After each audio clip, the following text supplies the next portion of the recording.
If we didn't open the gate for Prince Andrew in time, or if we stopped one of his guests because we didn't have the proper ID or weren't told who they were, he would lose it.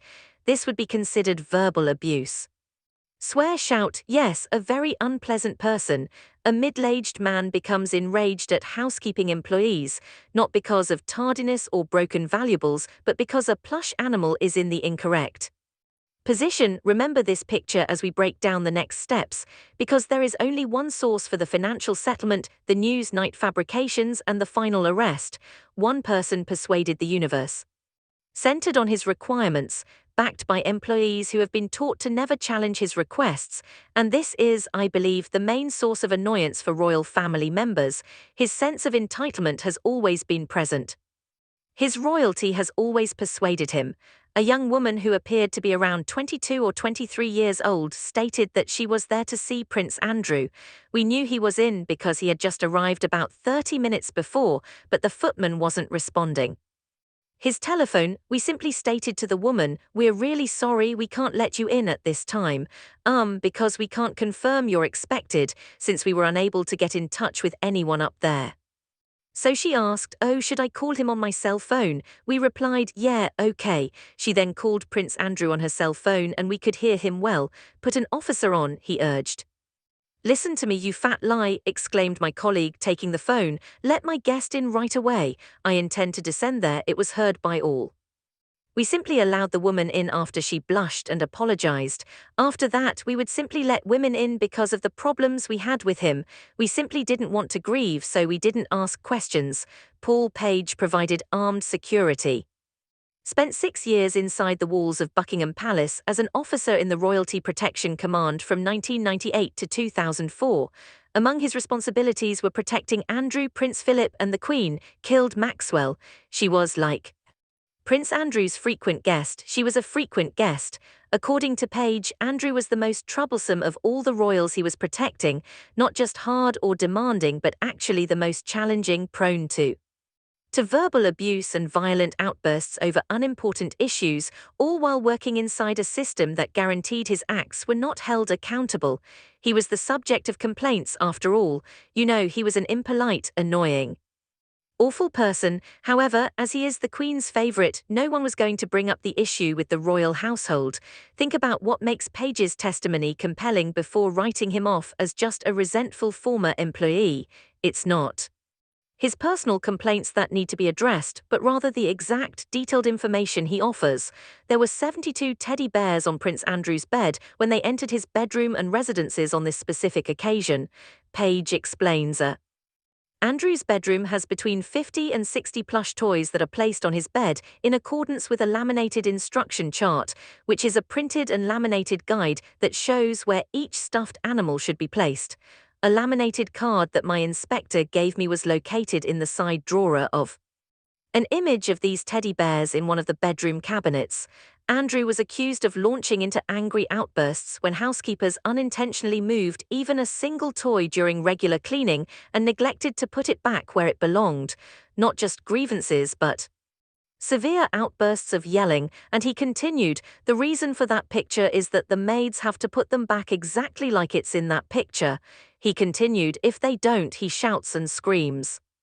A laminated teddy bear positioning system is not manufactured. Such strange specificity wasn't created to further personal grudges. These are the kinds of odd features that can only be observed firsthand. In 2001, she claims to have met you. You had dinner with her, you danced with her, you purchased beverages for her, you were in a London nightclub. She then proceeded to have sex with you in Ghislaine Maxwell's Belgravia home. Didn't occur. I don't remember ever meeting this woman. Absolutely none. Do you not recall ever meeting her? No. Andrew confronted Emily Maitlis on BBC Newsnight in November 2019 and made one of the most well-known remarks in television history.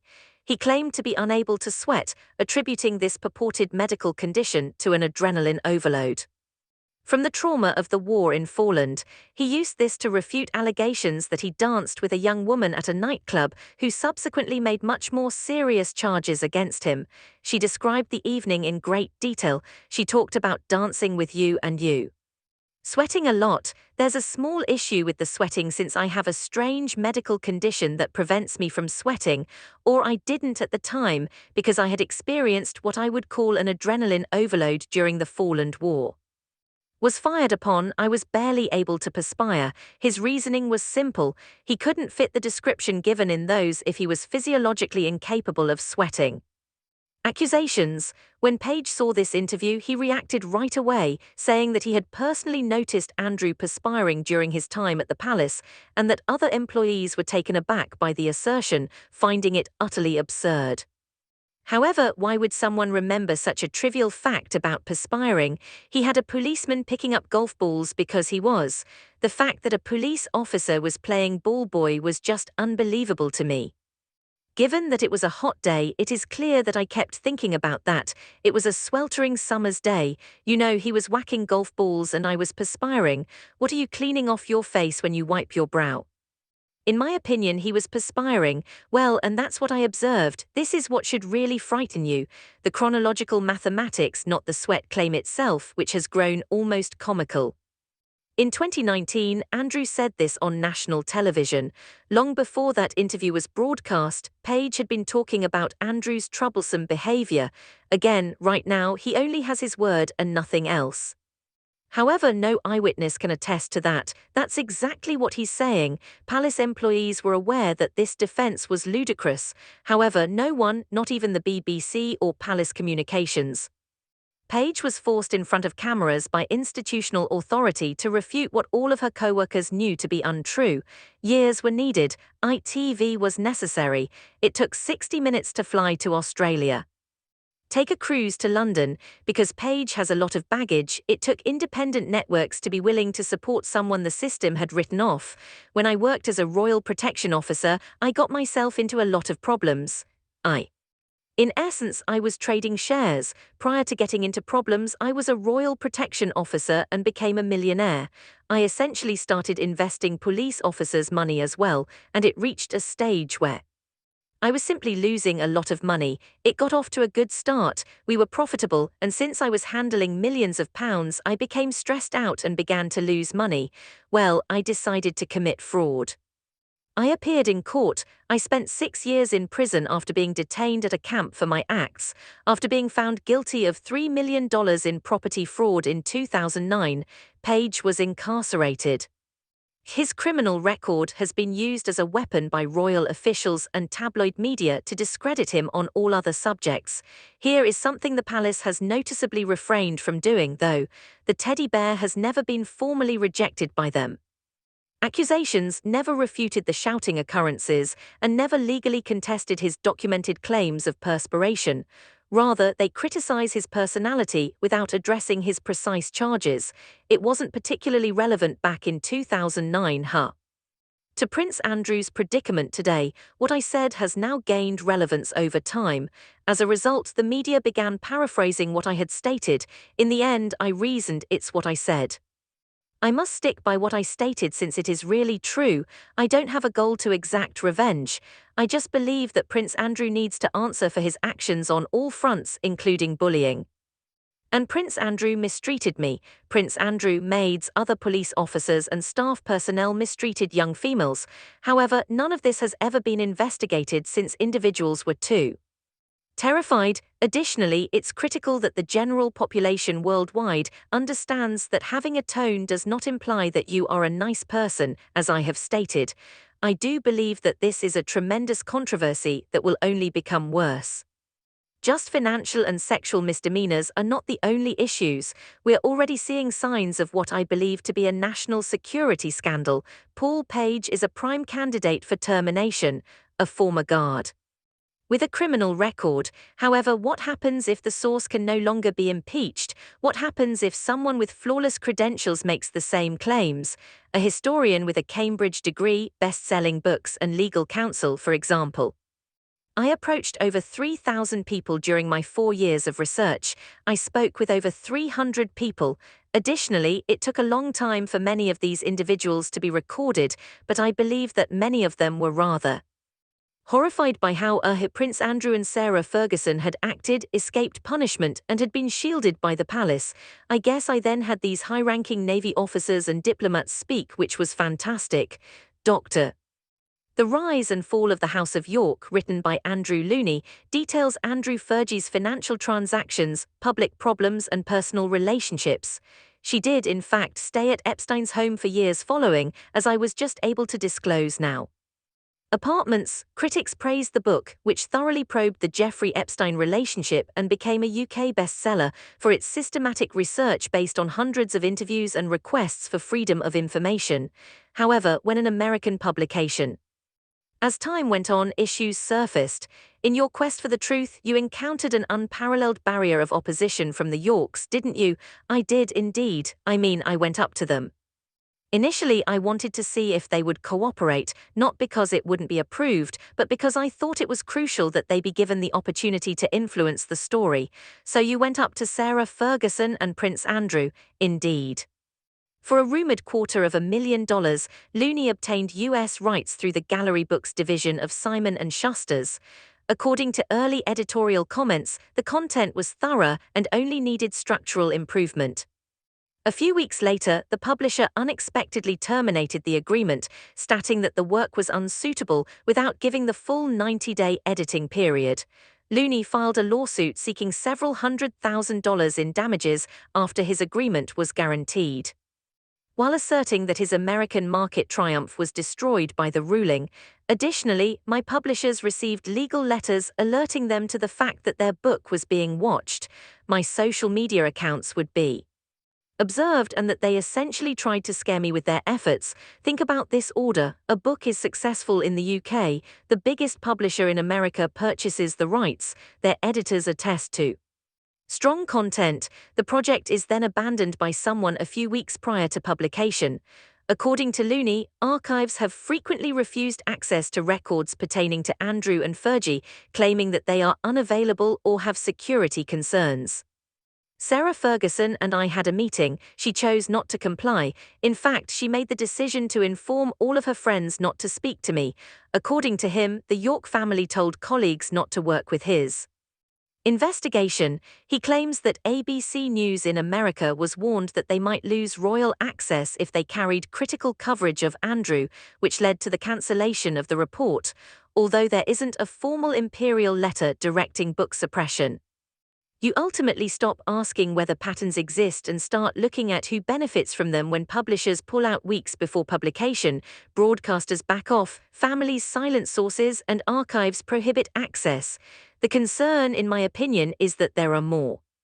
There are going to be damaging revelations. In the summer, I plan to compile a large amount of content into an updated paperback. I am aware that the Epstein revelations will reveal much more.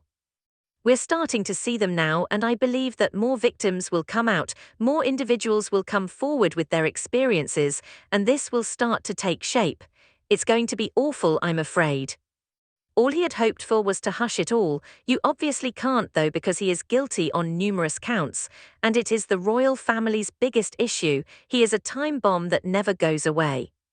Tom Bower made a name for himself by pennying novels that influential people hate. Charles, Meghan, and the Beckhams are the targets. Bower probably has written material covering any public humiliation, in reference to Andrew.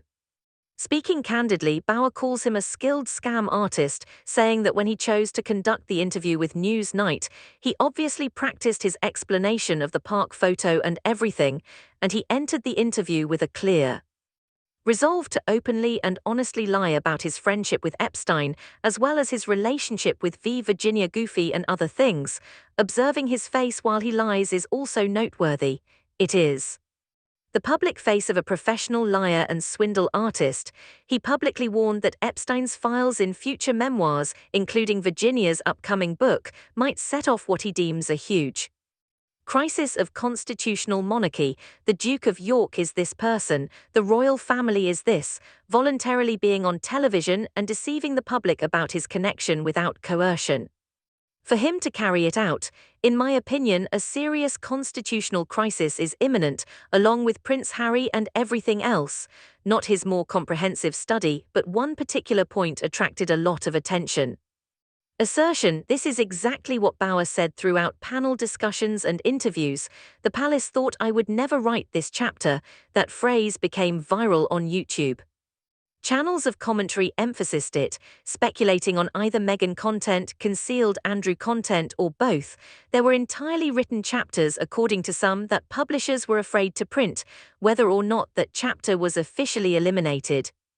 No one outside of Bauer's team can say with certainty whether the message was diluted or still in Bauer's files, but it struck a chord.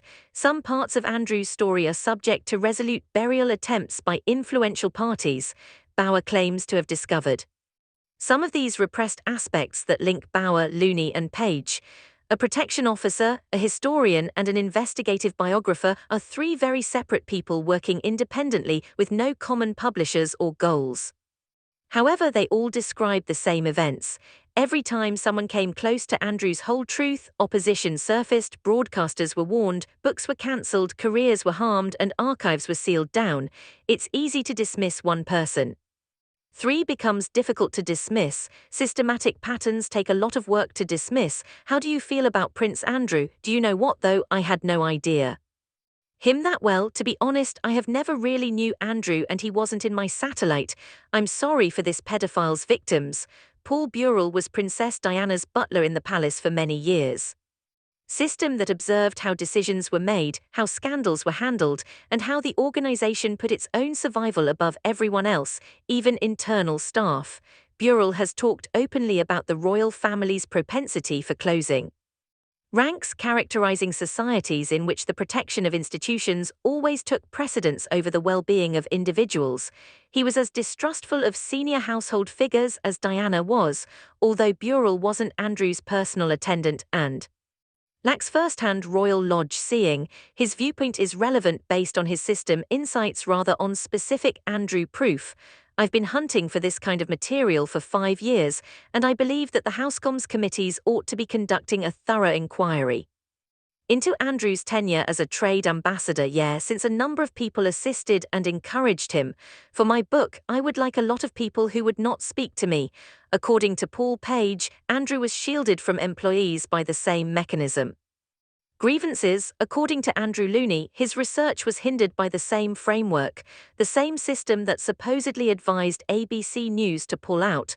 Diana told Burrell about pressures, family dynamics, operational mechanism, and Burrell was already warning that the royal family routinely brushed beneath carpets until those carpets could no longer contain them years before Andrew's legal issues became apparent. He didn't foresee Andrew's arrest in particular. Since there was no need for prediction, he foresaw the mechanism that made arrest unavoidable.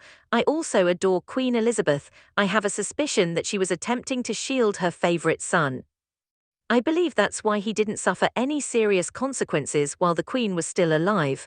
After Newsnight's catastrophe and accusations that went beyond civil settlements, Queen Elizabeth II openly backed Andrew till almost the end of her life. She took away his official responsibilities, yet he kept the Royal Lodge, kept family access, and, according to reliable accounts, continued to be her favorite child. Journalists and biographers documented the monarchy's protection of Andrew for decades, limiting access, preventing requests for archives, and discouraging critical broadcasting coverage. Although the Queen didn't create this defense mechanism, she allowed it to operate around her son for a longer period of time than almost anybody else would have. Then she passed away, taking protection with her. This has been known to us since 2011. He may have denied it to the Queen, but everyone in the palace was aware of it and kept an eye on everything. Therefore, there has been a conspiracy of silence for 14-15 years, and numerous people at different levels have conspired not to. To be honest, I accuse. King Charles ruled that the law must be applied without hindrance. According to reports, William stepped up pressure behind the scenes to permanently marginalize Andrew, search warrants and subsequent arrests executed. Devices were taken from 2 properties, and for the first time, publisher resistance to royal pressure and joint arrest wait litigation happened without the Queen's interference. Brother 2, I believe the King has had enough of Andrew. This is not what you are doing to our family. Was there some terrible Andrew secret that Elizabeth II had hidden away? Most likely not. That is not how such processes work. What she kept was decades worth of information. She was aware of her son's private nature, including his volatile temper, entitled demeanor, dubious relationships, and constant preference for concealment over publicity. The secret was not gravebound. Throughout her life, she made substantial but everyday decisions. Butlers, writers, and staff all knew. The difference now is that we are also aware. Andrew may be arrested in February 2026 on allegations of misbehavior in public office. Hard drives, laptops, phones, and documents are seized by police from Wood Farm and Royal Lodge. There is involvement from the National Crime Agency. This is the monarchy's greatest dilemma since its abdication in 1936, according to legal experts. Paul Page, Andrew Looney, Tom Bower, and Paul Burrell all have similar ideas somewhere between published books and interview recordings. Years ago, they forewarned us. Each tried, in a different way, to put Andrew's story parts into the public domain. Page was accused of being dishonest. The publishing of Looney was cancelled. Bower's claims of sensationalism were rejected. Burrell was dismissed as a rumor. Nobody is happy right now, but nobody is surprised either because of their story about a man who thought he was exempt from the rules, because he was protected by institutions that agreed with him. That story simply turned into a police probe. We don't know what seized devices will produce. This is what we know for sure. Those closest to Andrew's world tried speaking up for 20 years, additionally for 20. His defense mechanism made sure no one paid attention for years. They were called liars. As it happens, they were just too soon. If this information keeps you knowledgeable, think about subscribing, because this is not the end of the story.